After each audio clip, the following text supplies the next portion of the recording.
dusengera iki cyumweru tugiyemo. Mana turagushimiye kuri Imana ikomeye, uri Imana ihambaye, uri Imana ivuga bikaba, itegeka bigakomera.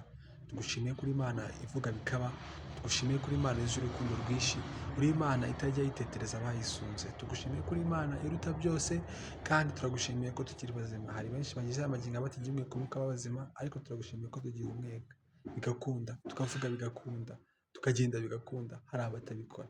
Shimwe imiryango duciye bugufi ngo ubanze utubabarire, twese dutunganye, dukore umugabo w'ibyaha byacu, ibyo twakoze bitagaragara neza utubabarire Mwami.